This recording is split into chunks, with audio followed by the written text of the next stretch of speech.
बोलो। हेलो दोस्तों। हेलो दोस्तों। नमस्कार। नमस्कार। हाँ दोस्तों, आज का वीडियो बहुत ही अच्छा होने वाला है। आज हम लोग एक कार्टून डिज्नी कार्टून चैनल पे रिएक्ट करने आ रहे हैं। मेरा नाम है करण और ये है आर्या। चलो इस वीडियो को शुरू करते हैं। I never in a million years would have thought that I would direct a big film for Disney. And so I kind of was thrown into the fire. It took 6 years to make Brother Bear. A lot of times that first version is horrible. You have to have the ability to kind of step out of yourself and go back to what was the original core vision. Yeah, this is so visually stunning. You're putting your anatomy skills on full display here. If you were to draw this creature, what's important to highlight, what isn't? Hey everybody, welcome back to another really special episode of Animators React, because we are joined by a special guest, Blaise. Hey. It's an honor to have you on the couch It's with an us honor to today. be here. I've watched this show so many times. I'm really excited. Could you tell us a little bit about yourself? Yes, I've been an animator for 35 years, and 21 of those years I was at Walt Disney Company, and it was there that I worked on The Rescuers Down Under. I worked on Aladdin, Beauty and the Beast, The Lion King, Pocahontas, Mulan, and I directed Brother Bear. A heck of a resume. Had a lot of movies, yes. Boy, I'm intimidated. Peter is joining us as well. Peter, by far, has animated more characters and creatures than anybody here at Corridor, so I cannot think of a better co-host today than Peter to join us. So Aaron, you're known for doing a lot of nature-based drawings and animal-based drawings. I was always fascinated with animals and animal anatomy and comparative anatomy. Back in the 80s, there were artists like Robert Bateman and Guy Koliak. These were really big painters. And so I took that with me into my animation. And so once I learned how to animate, to actually take my fascination of animals and take those, and now I could go through the physiology and figure out movement and all that kind of stuff, that really hooked me. And you took that knowledge of animals and you applied it to Beast in Beauty and the Beast, you applied it to Raja in Aladdin, and you applied it to Nala in The Lion King. So coming off of Lion King, you ended up moving from animator to director. What happened was, after we finished Mulan, we had a State of the Union of the studio. And the heads of the studio would just get up and say, hey, this is what we got in development. And they talked about this film called Bears. And me being the animal guy that I am, I just went, ooh, my ears perked up. And we were coming off of the success of The Lion King. Michael Eisner realized that there was no other animal film in development. And so he wanted a big North American epic. And so Tom Schumacher, who's the head of the studio, I called him up and said, hey, I'd really love to be involved in this movie in some way. Let me be a character designer. And he brought up, he goes, well, have you ever thought about directing? And I never had. I never in a million years would have thought that I would direct a big film for Disney. And matter of fact, several of the films that I had started on, the original director that started the film would get replaced by new directors, and they would finish the film. I was like, I'm on a good path as an animator, and I don't know if I want to put myself out there. But I remember going home and talking to my wife. I talked to my father. My father, remember him saying, if you don't do this, you're always going to be wondering what if. And so I decided to go ahead and do it, and that became Brother Bear. A monolithic architecture is built as one unified system and has a huge code base, which makes it tough to isolate certain. We went to Alaska several times and researched, and so all this stuff comes from direct research. There's a scene where they're up on a hillside where they're leaning into the wind and the wind's holding them up. We were in Alaska in a place called Turnagain Arm, which is this little funnel valley that the wind just gets compressed and just flies down. Our producer Chuck Williams and myself got up on the edge of this cliff and just kind of leaned into the wind. Oh, wow. And it was we were holding our jackets out, and we're like, we got to put this in the movie. And so that became part of the movie. We talked about going on these research trips, and people are like, why don't you just go on Google? But there's something about, you go to the place and you smell the smells and you go through these experiences that spark ideas that become part of the story. So Aaron, I would assume that if you're making an entire film about bears, first you would need to closely study real bears and figure out how they move. If you were to draw this creature, what would you bring to the page? What would you ignore? What's important to highlight? What isn't? When you're looking at four-legged animals, 90% of the time their pattern is consistent. Look at the head, and then you got the overlap of the neck in front of the head. Then you got the overlap of that line of the shoulder. You see the line of the shoulder in front of the neck, and then the transition into the belly, and then you go into the hips where the leg comes up. And you got the pelvis and the back legs, and you got the tail. So it's those 6 elements that I'm always talking about. And you see that with every animal. You know, when you start those films, you already have the general knowledge of, well, this is a 4-legged pattern, and then you study the animal enough to understand the anatomy. So like with a grizzly bear, they're huge and heavily muscled in the shoulders, and they got lots of blubber on them. So, where a cat, moves really fluid, a grizzly bear goes through the same pattern, but it's, and with each step, you see a jiggle in the meat and the fat and all these things. That's what makes a grizzly bear a grizzly bear. So you're confident in your ability to animate these animals, but what about your confidence in being a first-time director?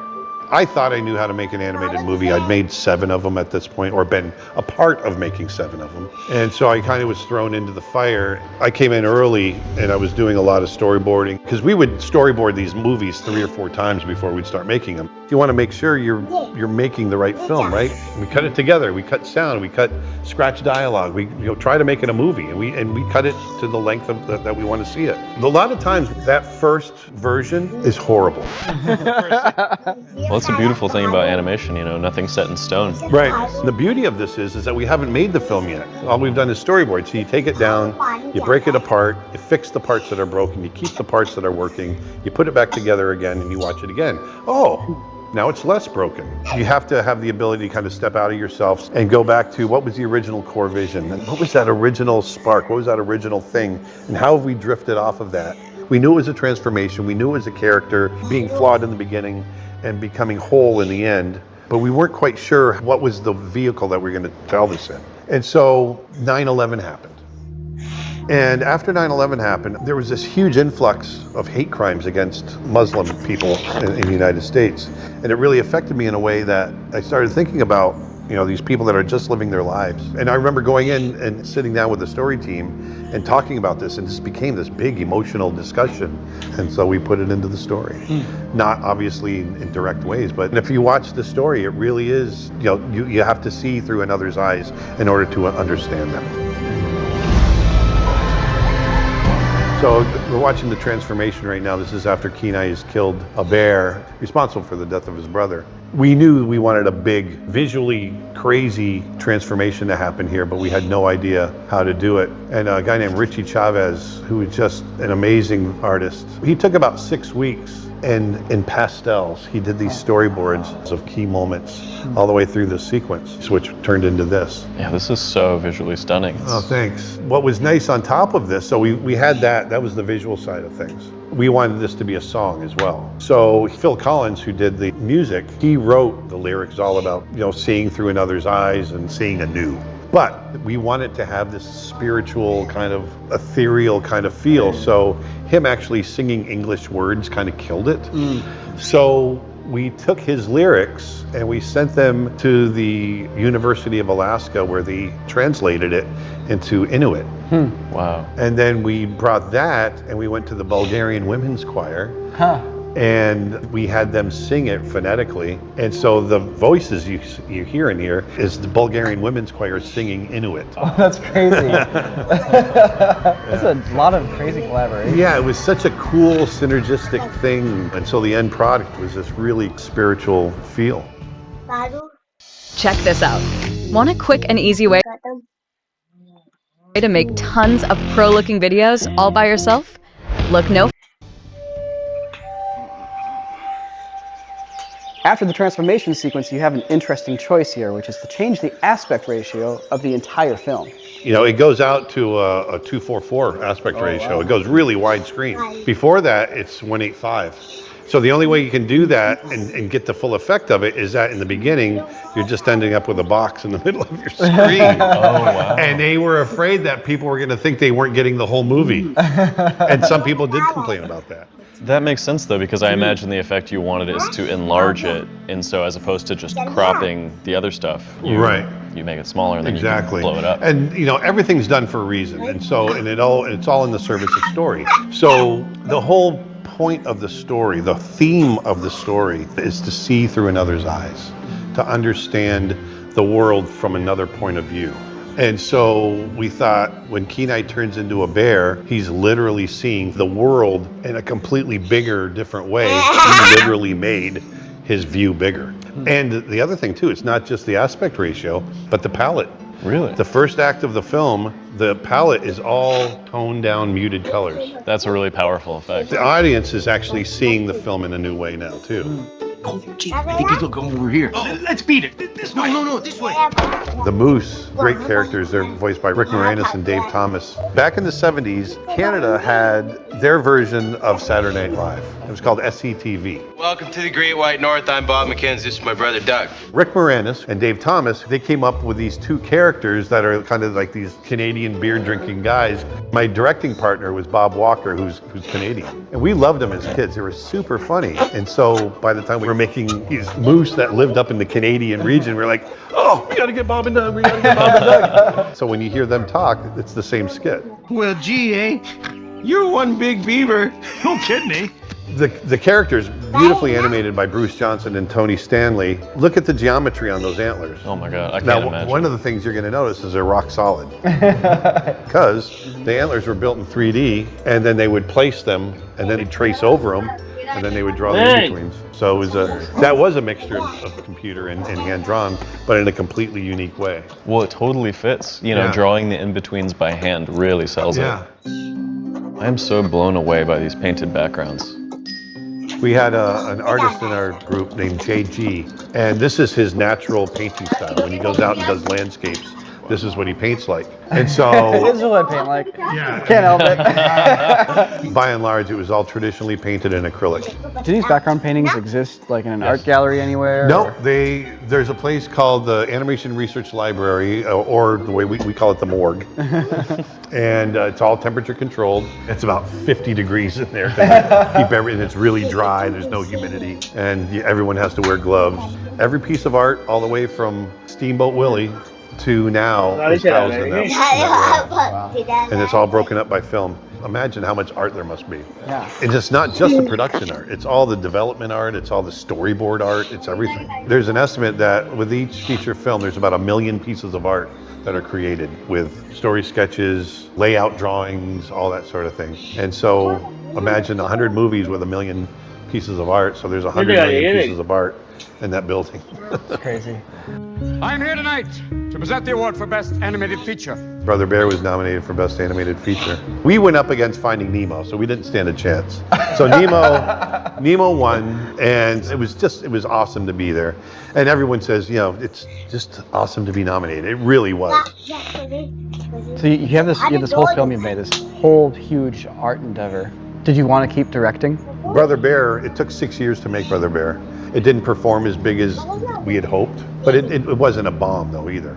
Right after Brother Bear came out, that was when the transition going into 3D started happening. And so right about this time, Disney, they decided to kind of consolidate. They shut down the Florida studio. They laid off 350 people. They laid off everybody except about 10 of us.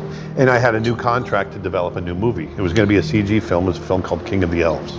But then in 2005, my wife Karen was diagnosed with breast cancer. And you can imagine, you know, trying to direct a movie and then having someone that's as sick as that, it just doesn't work very well. And it got to the point where she wasn't getting better. Eventually in 2007, she passed away. And I was just absolutely devastated. I went from this guy that was loving filmmaking to just dreading getting up every day.